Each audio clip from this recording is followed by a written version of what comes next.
When it comes to sales, when you think you understand your customers for 100%, they surprise you. Let's figure out why people buy or don't buy your products today. My name is Vlad. Subscribe to my channel, it's all about digital marketing, and let's go. Imagine your product isn't just a commodity, but story that touches the soul. How do you turn ordinary purchase into emotional journey? First of all, let's unveil how do brands create emotional connections with consumers through digital channels. And the more videos I have on this channel, the easier to talk about things like that, because I just talked about it on my video about memes. It will appear somewhere here. Also, I have a separate video about the best marketing campaigns of this year. Also, it will appear somewhere here. And the one thing in common among them is the successful brands and marketing campaigns spark emotions. Whether it's memes or just provocative messaging or something else, you need to create emotional connection. But while organic is vitally important for brands,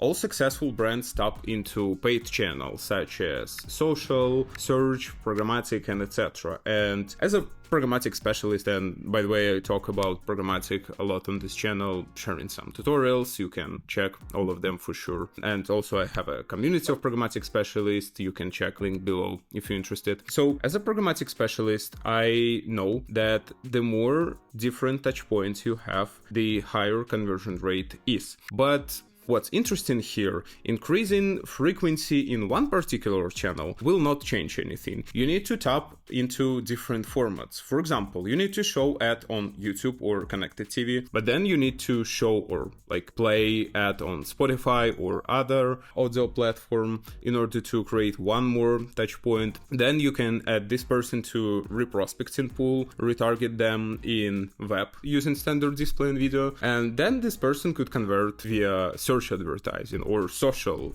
it doesn't matter. But what does matter is that you need to create a lot of different touch points with your customer. And if you run advertising for a small brand, you definitely should start from one channel, scaling it, then adding more, testing more. But if your brand mature, you don't have other choice rather than just increasing number of formats, increasing awareness budgets, and try to find new customers. But again, speaking of emotions and which emotions are most effective in stimulating purchases, for sure, positive and negative. I think the bottom line here is that all emotions are great, and it could be meme that sparks positive emotions. Also, it could be something really provocative and spark maybe a little bit on negative emotions, or definitely not positive. And I have this example with Squid Games and Olympic Games. Also, as I told you, I have a separate video about that. But we can use not only positive emotions, we also can use some provocative messaging. Also, FOMO is a great thing. Also, creating a feeling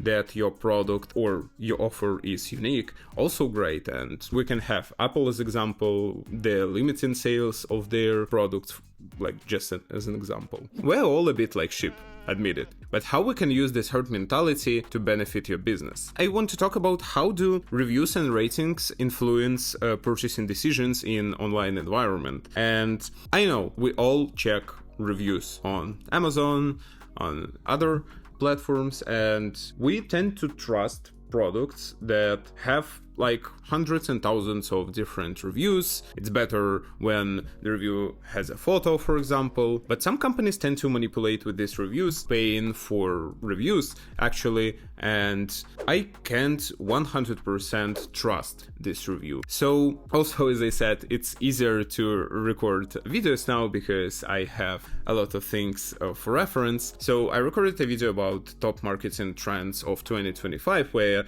I talked a lot about niche marketing, about influencer marketing, and specifically about micro influencers and why it's important. It's important because people tend to trust small influencers on Instagram or here on YouTube because they know that this influencer will share real life experience, not just 1 minute promotion ad or not paid review or something like that. So micro influencers is kind of new way for big brands to tap into this interesting niche. And it is worth mentioning that this integration should be really native. There shouldn't be pre-roll or mid-roll, you know what I'm saying. It should be a video or reels, shorts, about some real-time usage, because people want to understand what are the benefits, what are the pros and cons, what's the real-life experience from people they really trust. So this is a great opportunity for big brands to tap into this,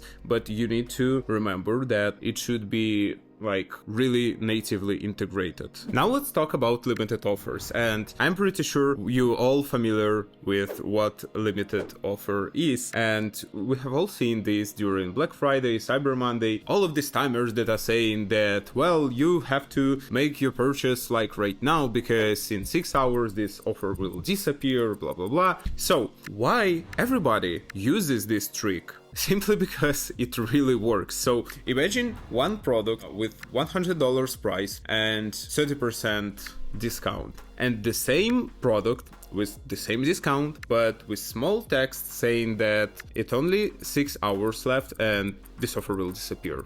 You know what?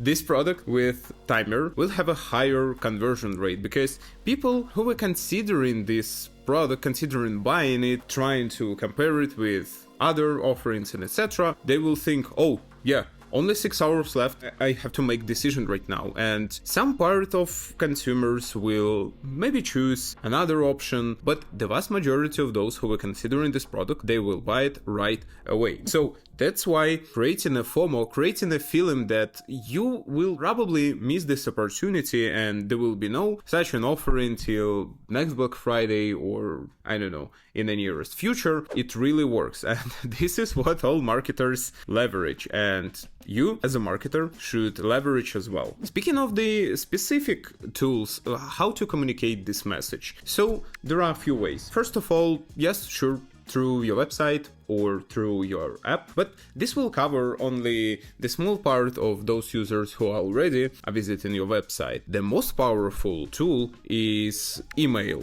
Email that shows, oh yeah, we have a promotion, only 6 hours left with this title, 6 hours left, exclamation mark, etc, etc. Yeah, we've seen this. While email is a powerful tool, you can also leverage app push notifications. Also, you can use display ads, interactive formats, customized with timers, with different products that this person searched for. So that also works. And for sure, search ads with this promotion. I just talked about the banner that shows all of the products that person searched for with timer. And now I want to talk about personalization, because this is a really powerful feature. And there are a lot of companies and vendors that can help you personalize your offerings. For example, Criteo. So what these companies do, they take your product feed and they place pixel on your website so they can capture all of the website visitors, track their activity on the website, and understand their behavior, what they checked on the website, on what stage, and etc. And then they use interactive banner showing all of the different products the person searched for on the website, and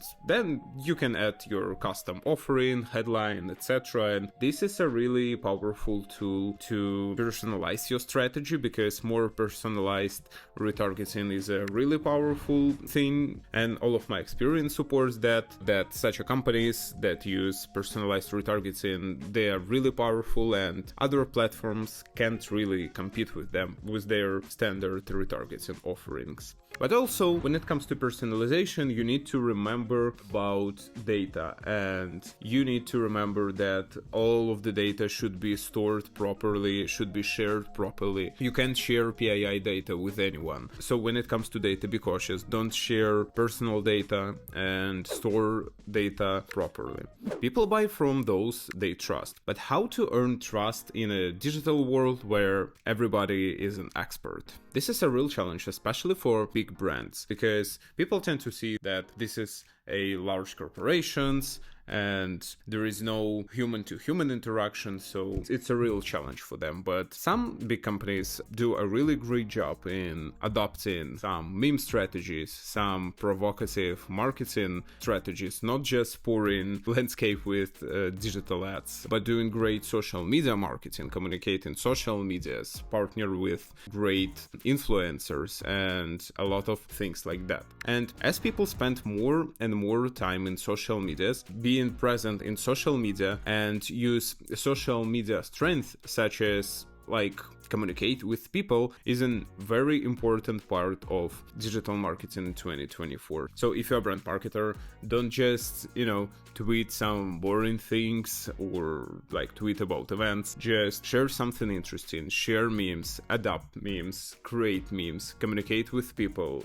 like retweet, reply, like take part in some interesting conversation. So try to tailor your content sometimes to some recent trend that makes sense for your brand, first of all, but not on all of them. Also, opinion leaders play a vital role in building brand trust. So I think this is a great opportunity for brands and marketers to tap into 2025, especially because this is a great way to also communicate with your audience, but through some micro influencers. But what about simplicity and convenience? And I think this is a great opportunity to rethink your customer journey, for example, on your website or on your app. So what I'm talking about, if you are not A/B testing different landing pages, different color buttons, and etc., you are missing tons of opportunities, because sometimes even a very small thing like a description or even color button makes a real difference in conversion rate, and increasing conversion rate, you're increasing your sales, obviously. So first thing that should be optimized is customer journey. You need to remove all of the unnecessary steps. You need to remove all of the unnecessary elements on your web page. But how to do it? How to identify what description is the best one and what's the color button is the best one? And like, yes, A/B test. How to A/B test? Open ChatGPT or Perplexity or Google, but better ChatGPT, and ask what are the tools, how to make an A/B test, and use it ASAP. But speaking of the other important details here, I would focus on payments. If you are not adopting Google Pay or Apple Pay on your website, you're also missing tons of opportunities. And you can easily do it via Stripe, for example. I personally use it a lot, but there are a lot of other vendors that can help you get this payment option on your website. But this is really important because it's so long to write your credit card number, expiration date, CVC, blah blah blah. It takes so much time. It's just so convenient to just pay it via Apple Pay in 1 second and forget it. Now I want to speak about one of the trends of 2025, and I talked about it in a separate video about that: gamification. So, what gamification elements are most effective in digital marketing? And there are tons of different gamification elements. I can share some examples and share why they work. So, for example, McDonald's promo that called like encrypt your lunch, something like that. And the whole idea is that they put banners with some code that only tech specialists can, encrypt. And it was actually promotion and discount for lunch and for delivery, if I'm not mistaken. And I think this is a really great example because this is a niche marketing. This is purposefully aimed to bring attention of tech specialists, also gives them some promotion, also familiarity, brand awareness across them, and drive more tech specialists, drive their attention to McDonald's so they can become their customers. I think this is a great example because it involves some game. You need to actually encrypt it somewhere. Also, you will get some benefit for it, and also it will create a positive association with the brand. And the next time you will be considering where I'm going to eat today, there is a higher, I'm not saying there is 1000% this person will choose McDonald's. The percent that you'll go to McDonald's will be higher than it was previously. But for big corporations, it is a win. So I think this is an interesting example. And speaking of different elements, I would say that definitely, for me personally, first gamification element, the most effective one, chatbots, because you can create a really interesting experience there and you can personalize your journey. I know that this is relevant not for all of the industries and definitely not for all kind of promotions, but this is a great thing for branding, for selling some courses. Actually, I think branding is a great example because even if you are a big retailer, you can drive people to messengers where customized chatbot will chat with your customer, showing some new promotions, or you should play a game in order to get a coupon, for example. I don't know, there are tons of possibilities how to use chatbots, but idea is simple. You need to attract attention, drive people to chatbot or, I don't know, web app, some kind of place where your customers can communicate or play a game. Then game happens, customers need to do it in order to get something, some benefit. Then people get this benefit and it creates a positive emotions and positive association with your brand. And I talk it also in one of my videos about dopamine. Yeah, marketing is a way to increase dopamine, which creates a better association with your product. And then it works like you're walking in the store and you're considering to buy something, and there is a higher chance that you will buy it because your brain think that this is familiar to you, you already know it, you already trust it, and yeah, you can buy it. But speaking of measurement, it's really hard to directly measure all of these gamification and branding efforts. But for example, you can pull data from your search console and understand what's the search query dynamics there. If you see increase in brand searches right after campaign started, probably yes, it's a great sign. Also, you need to monitor overall sales after this campaign started. But in order to be more precise, you can do the things in different regions. So for example, you can start from one region, then like measure it, and then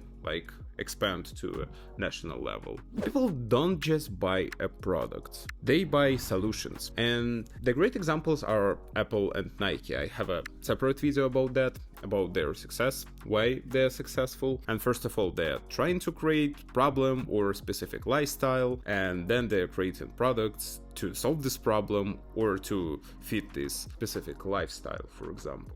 So how do you identify the true needs of your target audience? And this is the basics of marketing and digital marketing as well. You need to understand who your customers are. If you already have such tools like Google Analytics or some CRM, you can pull some reports to understand basic demographic parameters, interests, and devices, all of these technical things. That's cool. You will know who they are, but they don't know what's the, like, why do they buy? But in order to understand that, you can just ask them.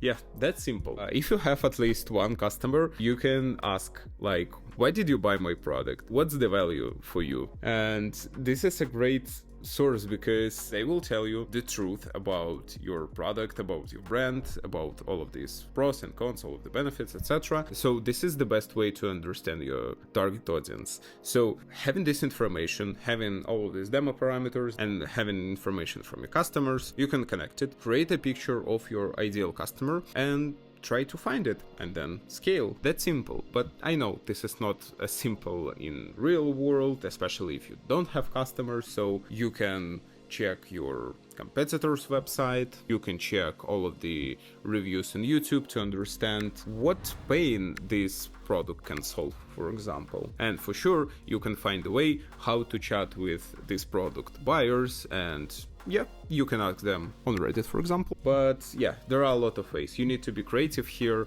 but this is very important. Sometimes it's really hard to communicate your value proposition. There are digital channels that are well suited for that. For example, paid search. You can make a research, understand value proposition of your customers, and focus your ads on your values. If you know who your competitors are, what's their value proposition, what's your value proposition, you can play with it and create an ideal ad. And the same on Facebook, for example. All of the bottom of the funnel channels, but Facebook is not really bottom of the funnel, but channels like search is a great way to communicate it, because it's really weird if you will run display ad showing like we're better than customers and users are actually reading some news on CNN.com, for example. So this is not their ask. They don't want to know about it. They're not in this purchase mode. There should be something more branding. But search, when people are already